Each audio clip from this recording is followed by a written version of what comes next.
Hello.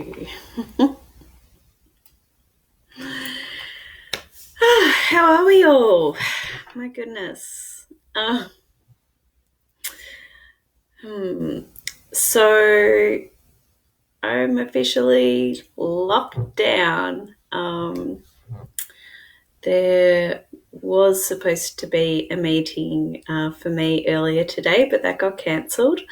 I had spent the whole weekend at home, and so yeah, as of effectively now, I am working from home uh, for my school admin based job on Thursday, Fridays. And yeah, at the minute, Monday to Tuesday is my own. So back to self promoting, um, coming up with some cool resources and doing things like Facebook Live. So here I am. How are we all? How is everyone coping? It is pretty crazy, I must admit.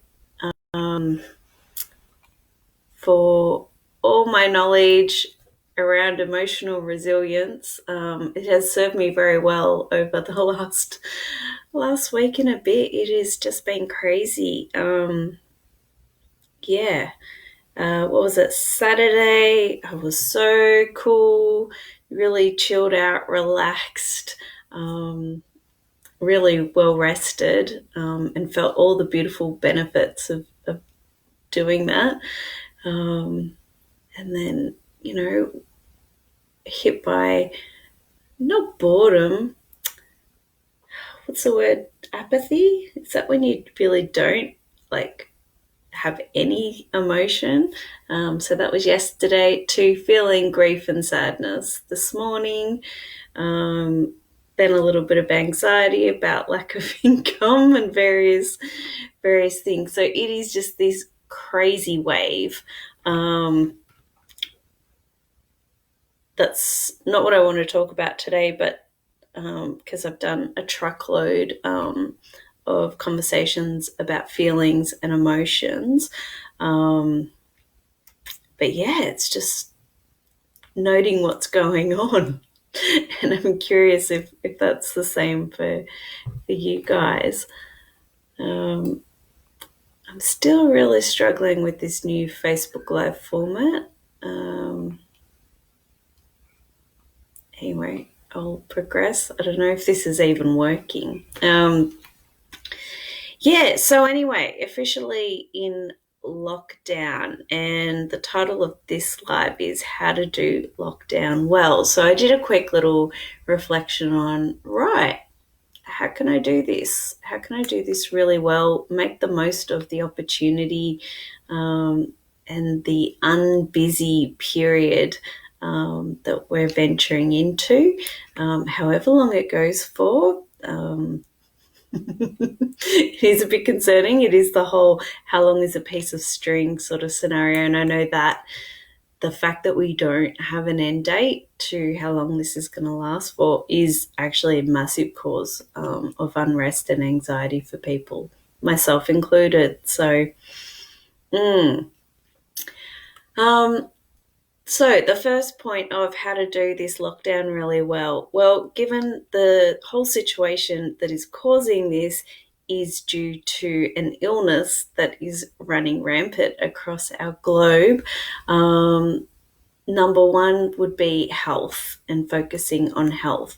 So I've actually, even before this scenario, have elected to implement some health related goals for myself. The first being eliminating processed sugar to assist my immune system. And then I'm coming at that from two angles, and also using supplements and some bits and pieces to also strengthen my immune system. Ultimately, my goal is to not get sick at all. So I'm going to do what I need to do to make that happen.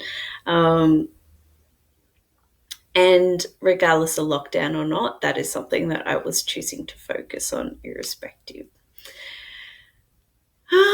Okay, so the big benefit of being stuck at home, not having as much to do, is that it gives us the opportunity to create the time and space. Hi, Christy, gorgeous. Actually gives us the time and the space to actually allow us to feel. So I've just run through a range of emotions and feelings that have come up for me in the last little bit. There was a day, I can't remember what day it was, anger really came up strongly for me. And anger is one of my, suppressed emotions that I really struggle to have crop up for me. So just having the opportunity to be aware of what the emotions are that are coming up. That's the other beauty of giving up processed sugar for me during this time is is I don't have the opportunity to reach for the chocolate or the cake or the biscuits or whatever it is that I would perhaps be reaching for as a way of distracting the unpleasant feeling that perhaps is coming up in me. So I know when I did my feelings challenge, I think really early on in that challenge, I was doing a live and I got quite emotional unexpectedly in that live because I was talking about the need for us to actually have enough time to allow and actually be able to sit with these feelings that do come up. So it's this massive gift that a lot of us have been given, whether we can see it that way or not, is that by being stuck in our social isolation, is that we have an opportunity to actually sit and acknowledge feelings, okay, whether they're pleasant or unpleasant, and